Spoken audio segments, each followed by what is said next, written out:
বিরোধিতা বিবেচ্য নয়, উন্নয়ন সহযোগীদের নিয়েই এগিয়ে যাবে দেশ, বললেন প্রধানমন্ত্রী। আমার চোখে বঙ্গবন্ধু প্রতিযোগিতার পুরস্কার প্রদান। অপ্রদর্শিত আয় বৈধ করার সুযোগ থাকছে আসছে বাজেটেও। আগ্রহ না দেখালে কালো টাকার মালিকদের শাস্তির পরামর্শ অর্থনীতিবিদদের। এবং দুর্নীতিতে অভিযুক্ত বেনজির আহমেদ বিদেশে থাকলে দেশে এনে তার বিচার করা হবে, জানালেন ওবায়দুল কাদের।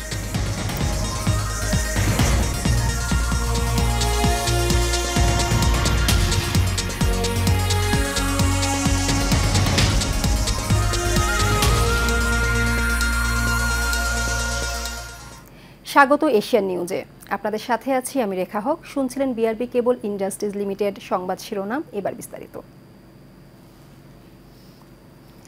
বিভিন্ন দেশের বিরোধিতা বিবেচনা না করে যারা উন্নয়ন সহযোগী হবে তাদের নিয়ে বাংলাদেশ এগিয়ে যাবে বলে জানিয়েছেন প্রধানমন্ত্রী শেখ হাসিনা। সকালে গণভবনে আমার চোখে বঙ্গবন্ধু ভিডিও চিত্র প্রতিযোগিতার জাতীয় পর্যায়ে নির্বাচিতদের হাতে পুরস্কার তুলে দিয়ে একথা বলেন তিনি। বাঙালি জাতিকে কেউ যেন আর ভিক্ষুক জাতিতে পরিণত করতে না পারে সেদিকে সজাগ থাকার আহ্বানও জানান প্রধানমন্ত্রী। আরও জানাচ্ছেন বাতেন বিপ্লব। গণভবনে আমার চোখে বঙ্গবন্ধু শীর্ষক 1 মিনিট ব্যাপী ভিডিও চিত্র তৈরি প্রতিযোগিতায় জাতীয় পর্যায়ে নির্বাচিতদের সম্মাননা, ক্রেস্ট ও আর্থিক পুরস্কার প্রদান করেন প্রধানমন্ত্রী শেখ হাসিনা। এ সময় প্রধানমন্ত্রী বলেন, জাতির পিতা স্বাধীনতার জন্য মানুষকে উদ্বুদ্ধ করেছিলেন। পরিবারের সবাই সেটা জানতেন, কিন্তু স্বাধীনতার কথা মুখে বলা বারণ ছিল। যে ইতিহাস বিকৃত করা হয়েছিল সেই ইতিহাস বিকৃতি আজকে আস্তে আস্তে মুছে গেছে, এখন সঠিক তথ্যটা চলে আসছে। আর আমার খুব ভালো লেগেছে যে আমাদের এই যে ছোট্ট ছেলে মেয়ে সোনামণি, তোমরা আজকে নতুন প্রজন্ম, তোমরা একদিন এই দেশকে এগিয়ে নিয়ে যাবে। কিন্তু সেটা করতে হলে একটা আদর্শ লাগে। ইতিহাস থেকে আমাদের শিক্ষা নিতে হবে, কিন্তু আগামী দিনের পথ চলা আমাদেরকে খুঁজে বের করে আমরা যেন আরও সুন্দরভাবে বিশ্বের সাথে তাল মিলে কীভাবে দেশকে এগিয়ে নিয়ে যেতে পারি সেইভাবে কিন্তু নিজেদেরকে প্রস্তুত করতে হবে। সরকার প্রধান বলেন, দেশে কিছু লোক এমন আছে যারা বেশ জ্ঞানীগুণী, কিন্তু তারা শুধু নিজেদের আরাম আয়েশের দিকে বেশি তাকায়। তৃণমূল পর্যায়ের মানুষ শক্তিশালী হবে, সিদ্ধান্ত নেবে, ক্ষমতাসীন হবে, এটা তারা মানতে পারে না। তিনি স্বাধীনতার কথা বলেছেন, এবারের সংগ্রাম আমাদের স্বাধীনতা সংগ্রাম। সেই সাথে বলেছেন এবারের সংগ্রাম আমাদের মুক্তির সংগ্রাম, এবারের সংগ্রাম আমাদের স্বাধীনতার সংগ্রাম। অর্থাৎ স্বাধীনতার সাথে সাথে আমাদের অর্থনৈতিক মুক্তি, কারণ রাজনৈতিক মুক্তি তিনি দিয়ে গেছেন, অর্থনৈতিক মুক্তি পেতে হবে। প্রধানমন্ত্রী আরও বলেন, কোন দেশের সাথে কার বিরোধিতা তা দেখার বিষয় নয়, যারা উন্নয়ন সহযোগী হবে তাদের নিয়েই এগিয়ে যাবে বাংলাদেশ। একটা সম্পদ তোমাদের শিক্ষা, তোমরা ভালোভাবে লেখাপড়া শিখবে, এটাই হবে সবচেয়ে বড় সম্পদ। যে সম্পদ কখনো কেউ চুরি করতে পারবে না, হাইজ্যাক করতে পারবে না, কেড়ে নিতে পারবে না।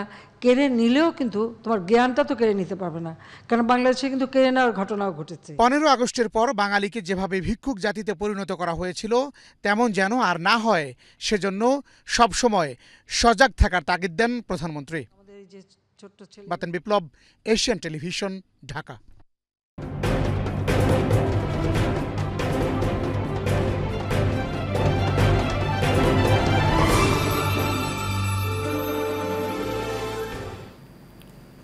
এবার 2024-25 অর্থ বছরের বাজেট প্রসঙ্গ।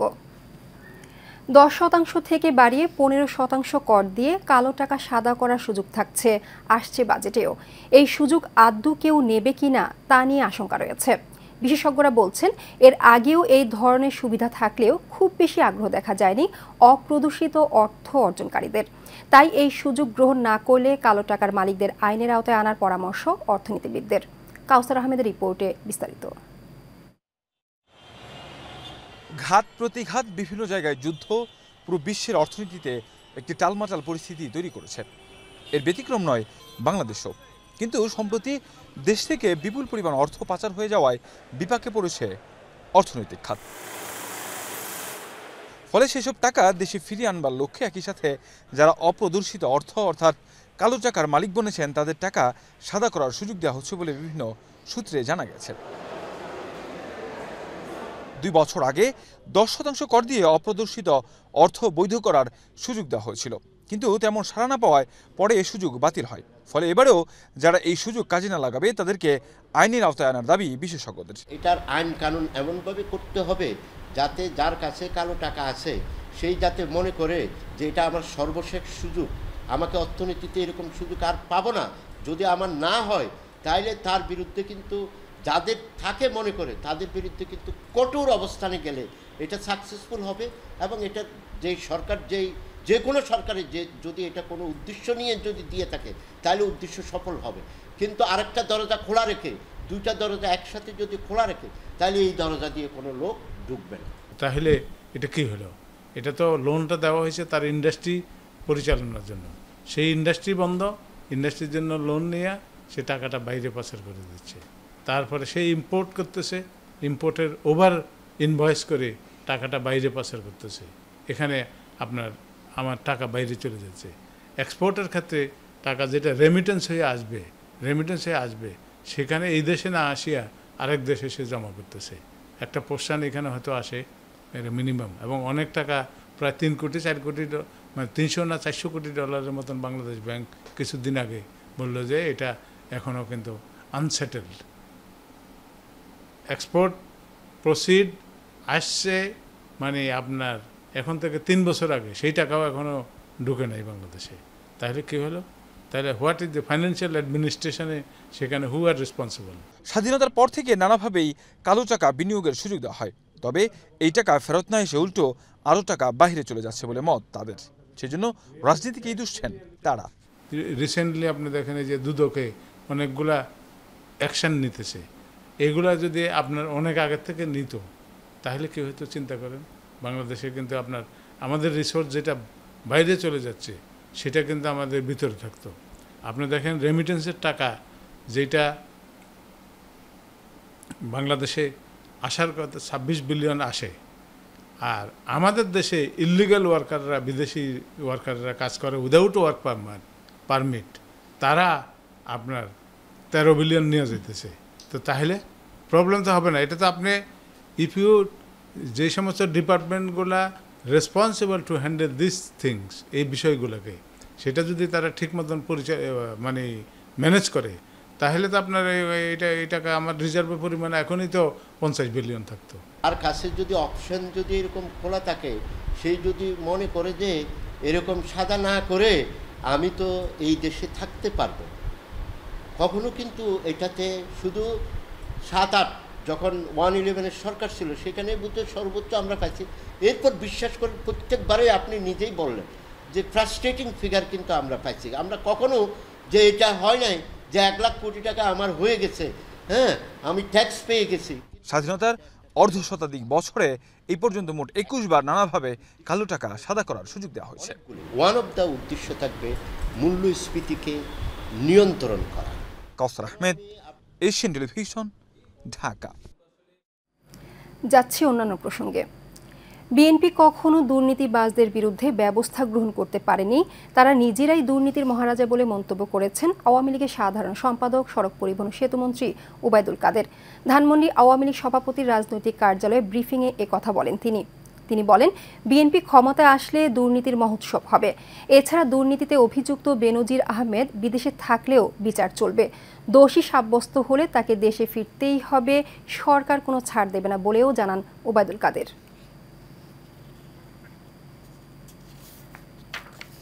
নূর মোহাম্মদের রিপোর্টে বিস্তারিত।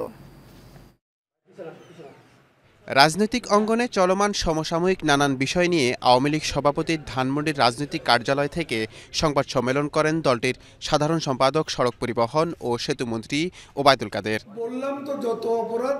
বিএনপির প্রধান নেতাই দুর্নীতিগ্রস্ত আখ্যা দিয়ে এ সময় তিনি বলেন, তারা কিভাবে জনগণের কল্যাণে কাজ করবে, তারা ক্ষমতায় আসলে দুর্নীতিতে মহা উৎসবে পরিণত হবে। বিএনপির প্রধান নেতাই হচ্ছে তারেক রহমান। এখন এই দণ্ডপ্রাপ্ত চিহ্নিত অপরাধী যে দলের নেতৃত্বে থাকে সে দল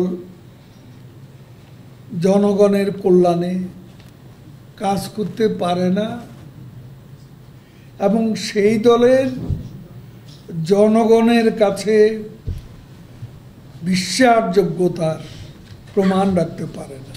সরকার সাবেক আইজিপিকে বিদেশে পাঠিয়ে দিয়েছে, বিএনপির মহাসচিবের এমন বক্তব্যের জবাবও দেন আওয়ামী লীগ সাধারণ সম্পাদক। ফখরুলের কাছে আমি জানতে চাই সরকারের কারা গিয়ে তাকে তুলে দিয়েছে। কারা তুলে দিয়েছে? কোন অথরিটি তাকে তুলে দিয়েছে বলুন?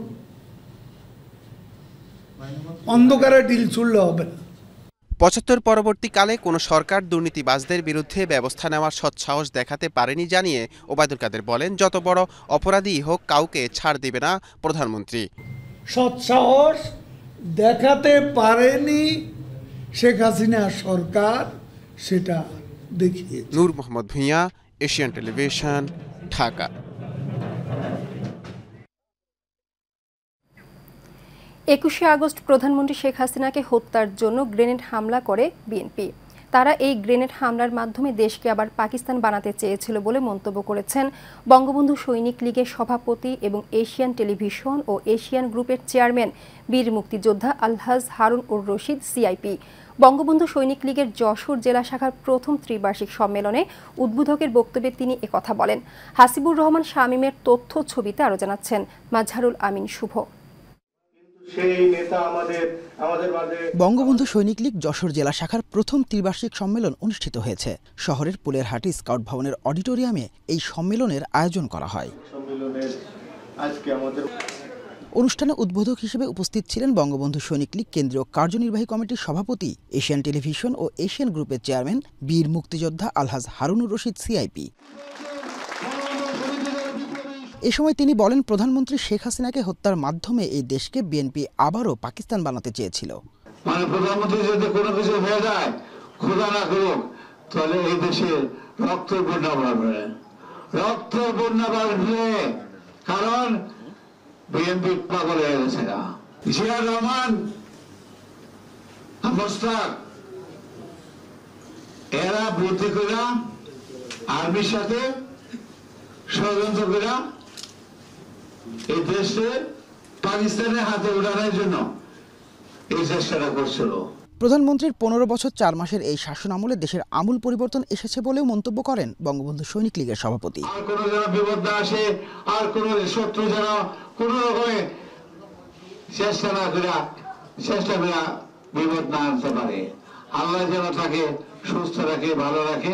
সেজন্য আপনাদের কাছে, সকলের কাছে আমার আবেদন, আমি সবসময় আল্লাহর কাছে দোয়া করি আমার মা বাবার জন্য আর মাননীয় প্রধানমন্ত্রীর জন্য। আপনারাও করবেন, নামাজ পড়ে আল্লাহর কাছে মাননীয় প্রধানমন্ত্রী সুস্থ থাকে, ভালো থাকে। অনুষ্ঠানে বিশেষ অতিথির বক্তব্য রাখেন বঙ্গবন্ধু কেন্দ্রীয় কার্যনির্বাহী কমিটির সহসভাপতি অ্যাডভোকেট শওকত আলম, ইঞ্জিনিয়ার তালুকদার সরওয়ার হোসেন, যুগ্ম সাধারণ সম্পাদক শাহ রেজাউল মাহমুদ, সাংগঠনিক সম্পাদক আলমগীর হোসেন, সোহেল রানা, খুলনা জেলা সিনিয়র যুগ্ম আহ্বায়ক ইউনুস আলী, খুলনা মহানগরের সিনিয়র যুগ্ম আহ্বায়ক আসাদুজ্জামান মুন্না, শার্শা উপজেলা শাখার সভাপতি আমিনুর রহমান, মনিরামপুর শাখার সভাপতি ইমদাদুল হক সহ সিনিয়র নেতারা। দেখো, আমি প্রধানমন্ত্রী হয়েও আমি মুরগি পালন করে উৎপাদন করতে পারি, আমি মাছ উৎপাদন করতে পারি, তোমরাও করো। এগুলি উনি দেখাচ্ছেন আমাদেরকে, আমাদের এডুকেশন, আমাদের জন্য, বাংলাদেশ জাতির জন্য শেখ হাসিনা দেওয়া এডুকেশন এগুলি, যে দেখো আমি কি করতেছি আর তোমরা কি করো, তোমরা কি করতে পারো না। আমরা অনেকগুলো কমিটি করে ফেলেছি। আপনাদের এখান থেকে আমরা আবার চলে যাব সাতক্ষীরা। আপনাদের প্রিয় ব্যক্তিত্ব, আমাদের সকলের আস্থার ঠিকানা আলহাজ হারুনুর রশিদকে মাননীয় প্রধানমন্ত্রী তাকে সিলেক্ট করেছেন এবং সেটা ওবায়দুল কাদের সাহেব ঘোষণা করে গেছেন। যশোর জেলা বঙ্গবন্ধু সৈনিক লীগের প্রথম ত্রিবার্ষিক সম্মেলনে মোহাম্মদ মতিয়ার রহমানকে সভাপতি ও মোল্লা জাহিদকে সাধারণ সম্পাদক করে ৭১ সদস্য বিশিষ্ট কমিটি গঠন করা হয়। মাজহারুল আমিন শুভ, এশিয়ান টেলিভিশন। সাতক্ষীরায় বঙ্গবন্ধু সৈনিক লীগের নবগঠিত কমিটির পরিচিতি ও আলোচনা সভা অনুষ্ঠিত হয়েছে। সাতক্ষীরা শিল্পকলা একাডেমির অডিটোরিয়ামে এই অনুষ্ঠানের আয়োজন করা হয়। এতে প্রধান অতিথির বক্তব্যে বঙ্গবন্ধু সৈনিক লীগের কেন্দ্রীয় কমিটির সভাপতি এবং এশিয়ান টেলিভিশন ও এশিয়ান গ্রুপের চেয়ারম্যান বীর মুক্তিযোদ্ধা আলহাজ হারুন উর রশিদ সিআইপি বলেন, দেশ ও জনগণ এবং প্রধানমন্ত্রীর প্রয়োজনে বঙ্গবন্ধু সৈনিক লীগকে ঐক্যবদ্ধ থাকতে হবে। সাতক্ষীরা প্রতিনিধি মনিরুজ্জামান তুহিনকে সাথে নিয়ে আরও জানাচ্ছেন পাতেন বিপ্লব। বঙ্গবন্ধু সৈনিক লীগের সাতক্ষীরা জেলা সভাপতি মোহাম্মদ শরীফুল ইসলাম বাবু খানের সভাপতিত্ব ও সাধারণ সম্পাদক বিকাশ চন্দ্র সরকারের সঞ্চালনায় প্রধান অতিথি হিসেবে উপস্থিত হন বঙ্গবন্ধু সৈনিক লীগের সভাপতি ও এশিয়ান গ্রুপ ও এশিয়ান টেলিভিশনের চেয়ারম্যান বীর মুক্তিযোদ্ধা আলহাজ হারুনুর রশিদ সিআইপি। সাতক্ষীরা জেলা আওয়ামী লীগের যুগ্ম সাধারণ সম্পাদক মোহাম্মদ আসাদুজ্জামান বাবু, সাংগঠনিক সম্পাদক কাজী আক্তার হোসেন, বঙ্গবন্ধু সৈনিক লীগের কেন্দ্রীয় কমিটির যুগ্ম সাধারণ সম্পাদক শাহ রেজাউল মাহমুদ, সাংগঠনিক সম্পাদক আলমগীর হোসেন ও সোহেল রানা উপস্থিত ছিলেন। এ সময় বঙ্গবন্ধু সৈনিক লীগের কেন্দ্রীয় কমিটির শীর্ষ নেতারা বক্তব্য রাখেন।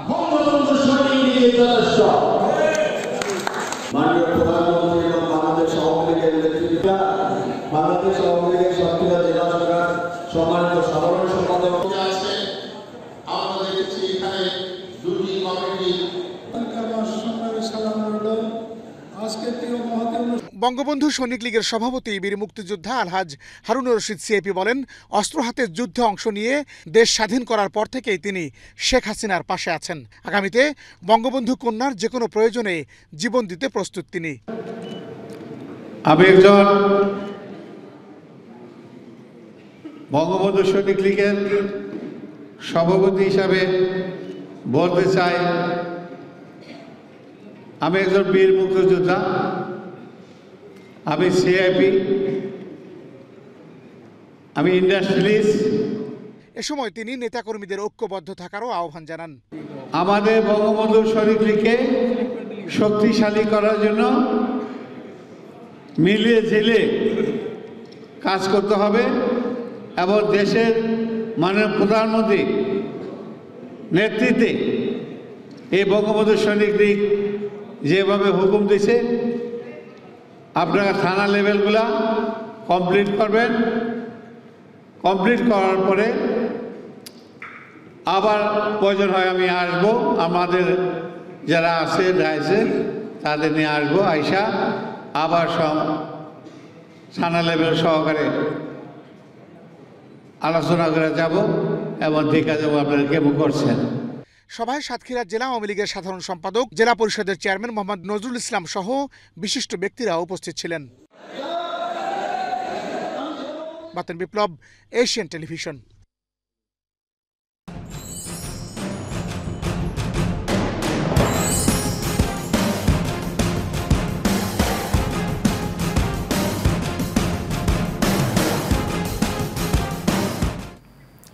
এবার উপজেলা নির্বাচন প্রসঙ্গ। দর্শক, উপজেলা নির্বাচনের আরও খবর জানাতে নওগাঁর মহাদেবপুর থেকে সরাসরি যোগ দিচ্ছেন সহকর্মী মণ্ডল এনাম। নির্বাচনের প্রচারণায় প্রার্থীদের তৎপরতা কেমন দেখছেন, আমাদেরকে জানান।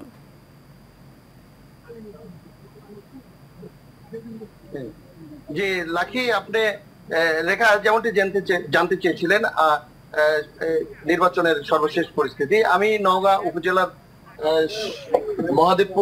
নওগাঁর মহাদেবপুর উপজেলার রামচন্দ্রপুর গ্রামে এখানে অবস্থান করছি। এখানে সকাল থেকে ভোটারদের সাথে আমি কথা বলেছি। এখানে প্রার্থীরা আমাদের মহাদেবপুর উপজেলায় 5 জন প্রার্থী প্রতিদ্বন্দ্বী করছে। এর মধ্যে মাসুদুর রহমান মাসুদ আনারস প্রতীকের উনি প্রার্থী। সে এখানে নির্বাচন প্রচারণায় সকাল থেকে সন্ধ্যা পর্যন্ত মাঠে ঘাটে চড়ে বেড়ে বেড়াচ্ছে। আমি এখানে প্রত্যেকটা ভোটারদের সাথে আমি সকাল থেকে কথা বলেছি। তারা জানিয়েছে সুখে দুঃখে যাকে পাবে এরকম একজন প্রার্থী তারা খুঁজে বেড়াচ্ছে। তো ওদের অনেক দিনের আকাঙ্ক্ষা ছিল যে মহাদেবপুর উপজেলার একটা যোগ্য একটা চেয়ারম্যান তারা বেছে নিয়েছে আনারসের প্রতীক। আমি এখন তার সঙ্গে কথা বলতে চাই, আমি সরাসরি তার সঙ্গে দেখা করব। তো আপনি তো এই মহাদেবপুরে এই প্রথম ক্যান্ডিডেট, এই মহাদেবপুরে আপনি যে ক্যান্ডিডেট, এখানে ভোটারদের কি প্রতিশ্রুতি দিয়ে ভোটে আপনি ভোট চাচ্ছেন, আর ক্ষমতায় আসার পরে সাধারণ মানুষের কি প্রতিশ্রুতি আপনি আশা পূরণ করতে চান, এটা যদি সত্য করে দর্শকের সামনে একটু যদি বলবেন। ধন্যবাদ আপনাকে।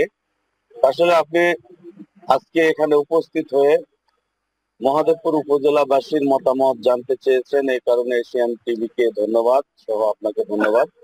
তো আমি মহাদেবপুর উপজেলার আগামী 5ই জুন যে উপজেলা পরিষদ নির্বাচন, এই নির্বাচনে আমি আনারস মার্কার প্রার্থী।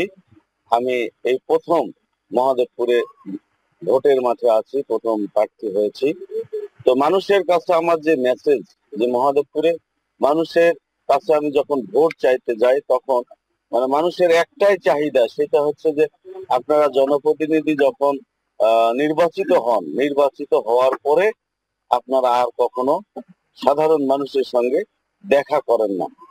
তো এইটা আমার বড় একটা চ্যালেঞ্জ যে আমি নির্বাচনের আগে যেভাবে মানুষের কাছে যাচ্ছি তার চেয়ে অনেক বেশি মানুষের কাছে আমি যাইব নির্বাচিত হওয়ার পরে। কারণ মানুষ হতাশাগ্রস্ত হয়েছে যে প্রত্যেকটা প্রতিনিধি এরকম নির্বাচিত হওয়ার পরে আর মানুষের কাছে যায় না। আর আমার যে কাজগুলো আমি করতে চাই মহাদেবপুরে, প্রথম কাজটি হচ্ছে মহাদেবপুর থেকে দুর্নীতি দূর করতে হবে। এটা জননেত্রী শেখ হাসিনার চ্যালেঞ্জ। আমি জননেত্রী শেখ হাসিনা এবং বঙ্গবন্ধুর আদর্শ বুকে ধারণ করে রাজনীতি করি। আমার বঙ্গবন্ধুর আদর্শের বাহিরে আমি কখনো রাজনীতি করিনি বা চিন্তাও করি না। আমি রাজনীতি করি মানুষের ভাগ্যের উন্নয়নের জন্য। আমি রাজনীতি করি পরিষ্কার এবং পরিচ্ছন্ন রাজনীতি করি। আমার ভরসা সাধারণ মানুষ, তাদেরকে নিয়ে আমি এগিয়ে যাচ্ছি। তারা শুধু বলছেন যে আপনি আমাদের সঙ্গে আপনার মার্কা নিয়ে থাকেন, নির্বাচিত করার দায়িত্ব আমার।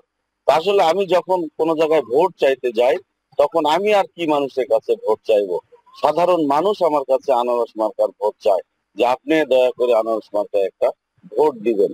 তো সেই থেকে আমি অনেক আশাবাদী যে আমি মানুষের কাছে যে প্রতিশ্রুতি গুলো দিচ্ছি সেটা মানুষ গ্রহণ করেছে।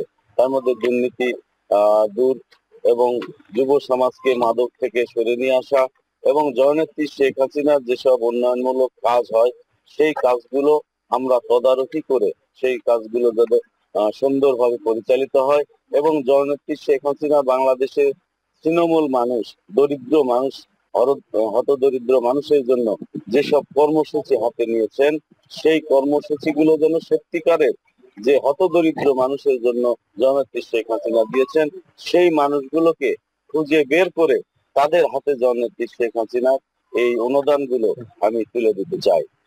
হ্যাঁ, ধন্যবাদ আপনাকে। যেমনটি বলেছিলেন এখানে মহাদেবপুরের উপজেলা পরিষদের প্রার্থী আনারস শেখ, উনি বলছেন এই মহাদেবপুরের আপাপর জনগণ যে সাধারণ অবহেলিত মানুষের আশ্রয়স্থল হবে তার কাছে, সে যদি বিজয়ী হতে পারে। তো এই ছিল আমার কাছে সর্বশেষ পরিস্থিতি। রেখা। এনাম, ধন্যবাদ আপনাকে। দর্শক, নওগাঁর মহাদেবপুর থেকে উপজেলা নির্বাচনের প্রচারণার খবর জানাচ্ছিলেন সহকর্মী মণ্ডল এনাম। তৃতীয় ধাপের উপজেলা নির্বাচনে ব্রাহ্মণপাড়া ও দেবিদ্বার উপজেলা পরিষদ নির্বাচনের ফল বাতিল করে পুনর্নির্বাচনের দাবি জানিয়ে সংবাদ সম্মেলন করেছে দুজন পরাজিত প্রার্থী। নির্বাচনে ভোট কারচুপির অভিযোগে জাতীয় প্রেস ক্লাবে সংবাদ সম্মেলন করেন উক্ত দুই উপজেলার পরাজিত প্রার্থী সোহরাব খান চৌধুরী ও শাহিদ আক্তার। তারা অভিযোগ করে বলেন, স্থানীয় এমপি প্রভাব খাটিয়ে ভোট কেন্দ্র দখল করে নিজস্ব প্রার্থীকে বিজয়ী করেছেন। এ সময় তারা ফল বাতিল করে পুনর্নির্বাচনের দাবি জানান। জানাবো আন্তর্জাতিক সংবাদ। ভারতের 7 ধাপের লোকসভা নির্বাচন শেষ হয়েছে। এই নির্বাচনের ফলাফল আগামী 4 জুন ঘোষণা করবে দেশটির নির্বাচন কমিশন। তবে এরই মধ্যে বিভিন্ন গণমাধ্যমের বুথ ফেরত জরিপে বলা হচ্ছে টানা তৃতীয়বার প্রধানমন্ত্রী পদে হ্যাটট্রিক করতে যাচ্ছেন নরেন্দ্র মোদী। কেউ কেউ বলছেন ভারতীয় জনতা পার্টি বিজেপি নেতৃত্বাধীন জোট এনডিএ 543 আসনের মধ্যে 400 আসন পাবে। ভারতের সংবিধান অনুযায়ী কোনো দল বা জোট যদি সরকার গঠন করতে চায় তাহলে তাদের লোকসভার 543টি আসনের মধ্যে কমপক্ষে 272টিতে জয় পেতে হবে। দেশটির এবারের লোকসভা নির্বাচনে দুটি বড় জোটের তীব্র প্রতিদ্বন্দ্বিতা দেখা গেছে। Modi has led his Bharatiya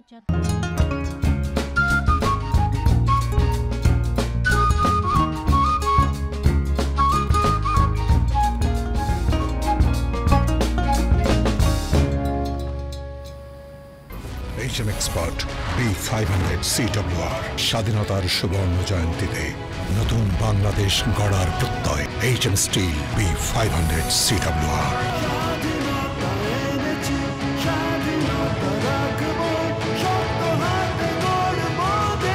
HM Steel। সামাজিক সংগঠন বয়েজ অফ জিঞ্জিরার প্রতিষ্ঠাতা সভাপতি মোহাম্মদ সজীবের উদ্যোগে আলোচনা সভা হয়েছে। সংগঠনটির নিজস্ব কার্যালয়ে এই সভার আয়োজন করা হয়। এ সময় বয়েজ অফ জিঞ্জিরার সদস্যরা সংগঠনকে আরও এগিয়ে নিতে বিভিন্ন কর্মসূচির বিষয়ে কথা বলেন। সংগঠনের সভাপতি জানান, বয়েজ অফ জিঞ্জিরার প্রধান পৃষ্ঠপোষক শাহিন আহমেদের নির্দেশে আগামী দিনগুলোতে সমাজের পিছিয়ে পড়া মানুষদের নিয়ে আরও বড় পরিসরে কাজ করা হবে। এবার খেলার সংবাদ। সংবাদে শেষ প্রান্তে আমরা যাবার আগে বিআরবি কেবল ইন্ডাস্ট্রিজ লিমিটেড সংবাদ শিরোনামগুলো জানিয়ে দিচ্ছি আরও একবার।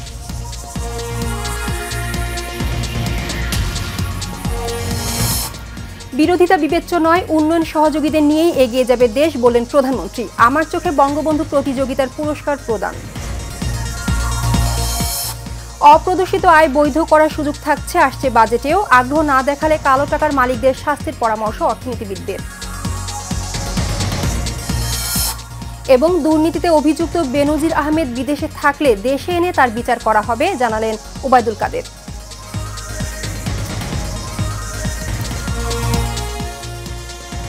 এশিয়া নিউজ এ পর্যন্তই। পরবর্তী সংবাদ দেখার আমন্ত্রণ জানিয়ে বিদায় নিচ্ছি আমি রেখা হক। সবাইকে ধন্যবাদ।